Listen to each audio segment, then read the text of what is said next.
Vendetta in Call of Duty World at War is a terrific level, a shining example of when the series is at its very best. Developer Treyarch includes the big budget set pieces we're all accustomed to, but manages to expertly combine them with plenty of variety and one or two more contemplative moments to boot. It makes for a gritty, unforgettable experience, an experience I want to have a bit of a chat about. To quickly set the scene, Vendetta takes place during Germany's 1942 invasion of Stalingrad. You step into the shoes of Private Dmitry Petrenko, who regains consciousness lying in the rubble of a fountain surrounded by the numerous bodies of his fallen comrades. What immediately struck me about the level's opening when playing it again recently is that, in a way, it's quite reminiscent of how Call of Duty 4 Modern Warfare's own stealth mission, All Gillied Up, begins. There, you don't even realise Macmillan, your escort, is lying on the grass ahead of you until he stands up due to his ghillie suit. Likewise, in Vendetta, you probably won't realise Sergeant Viktor Reznov, again your escort, is still alive directly in front of you until he begins to move. With World at War beginning development a year before Modern Warfare released, the similarity between them is likely coincidence, but nonetheless I love how they are so alike and yet set a completely different tone. Macmillan rising from the ground ahead of you in All Gillied Up makes you immediately feel like you're about to be part of a, for want of a better word, cool mission, playing as a Special Forces operative sneaking deep behind enemy lines. Conversely, Reznov slowly beginning to move and shushing you, at the same time startling a crow feasting on the corpse of a compatriot in Vendetta is anything but. It paints a very harrowing picture of the circumstances you find yourself in. Carefully making your way forwards, Reznov fills you in on your objective. Mumodaki Makar is General Heinrich Hamsel, architect of Stalingrad's misery. He is responsible for the cold-blooded murder of men, women, and children. Not just here, but throughout the motherland. For 3 days, I have hunted him. For 3 days, luck alone has saved his wretched life.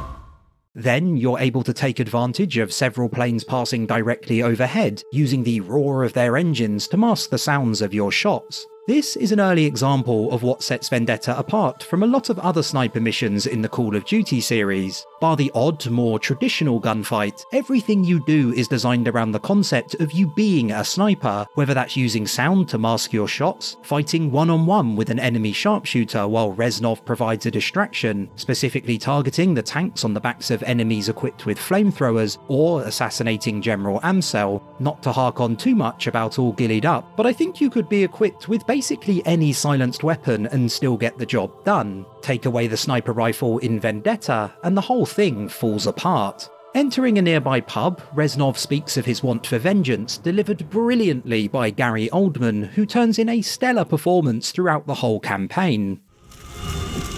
This place once echoed with conversations of friends and lovers. No longer.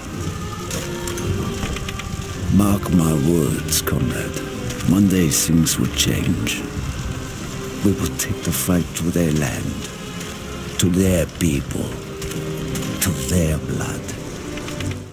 That final line is especially noteworthy as it foreshadows what's to come. The next part of the Russian campaign is named Their Land, Their Blood, and it's set in Germany 3 years later when the tide of war has truly begun to turn. The reason this level is named Vendetta then becomes quite clear. It lays the foundations for what is essentially a grand revenge story, one which occurs over many years and across multiple countries. What I will say is that for all Reznov's wonderful dialogue, there is a certain air of theatricality in his animations that for me borders on being over the top. There is realistically expressive, and then there's Reznov. Often I find his mannerisms to be almost comedic, which clashes with the level's intended tone. Although, with Vendetta being heavily inspired by the film Enemy at the Gate, perhaps that theatricality is intentional, or I'm being too forgiving, one of the two. Also, speaking of Enemy at the Gates, I'd recommend seeking out a side-by-side comparison of it and Vendetta's opening. Call of Duty's rendition is about as clear an homage as you're ever likely to see.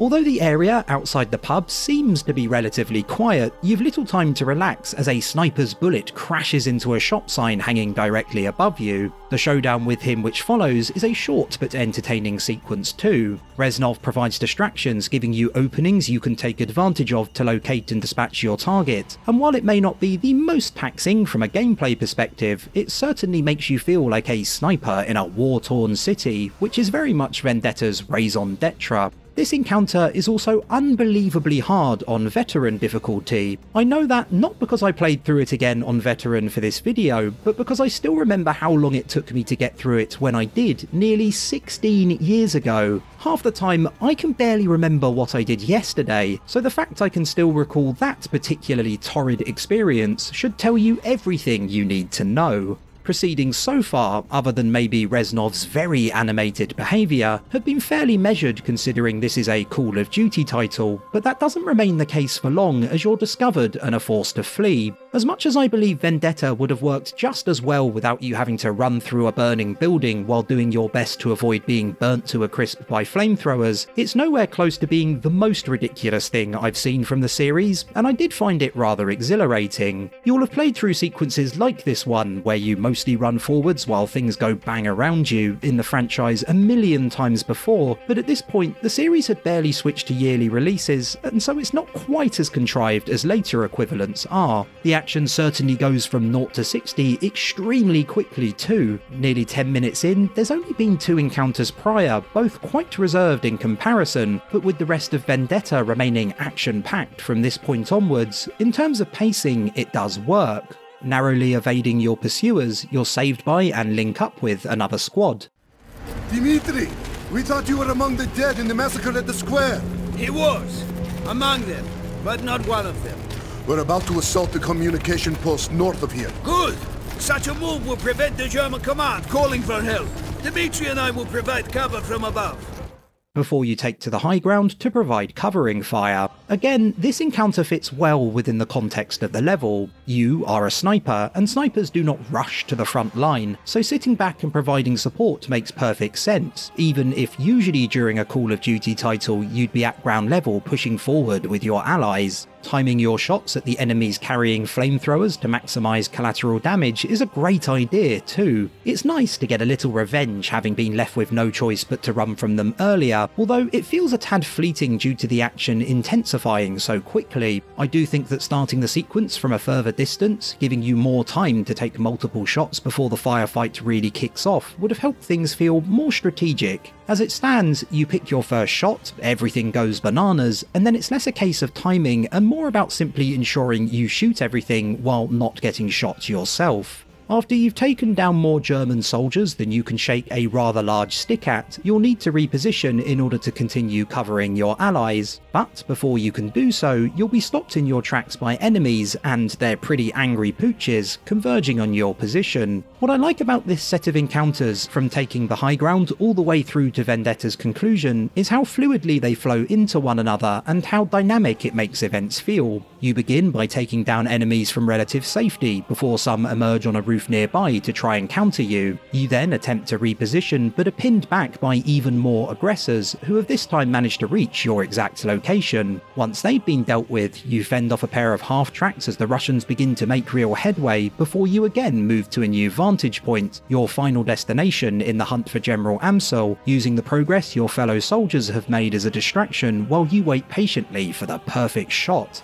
At last you reach the end of your hunt of sorts, and I'm a big fan of how things are flipped on their head around Vendetta's midway point. Up until then, it feels like you are being hunted thanks to the sniper taking potshots at you and the set piece in the burning building. After that, you take on the role of hunter, supporting your comrades and inching closer and closer to your target before eliminating him. It is the ultimate payoff at the end of a long, brutal battle, and really helps give Vendetta a self-contained feel, which definitely suits the mission considering it's the only one which takes place in Stalingrad in 1942 before the story jumps forward 3 years. I also want to highlight this enemy animation I'm particularly fond of. The poor guy's clearly trying to make people aware of your presence, but for a good while, no one really seems to want to listen. With the general dispatched, you're then treated to a few dramatic moments in quick succession before Vendetta draws to a close. First, you watch with horror as a tank's turret turns to face you and fires, then you get to take down a gaggle of enemies in seconds as they charge upstairs to greet you, and finally you dive into a nearby river to conclude the level. It is gloriously cinematic. Into the river, Dimitri! It's our only chance! Go!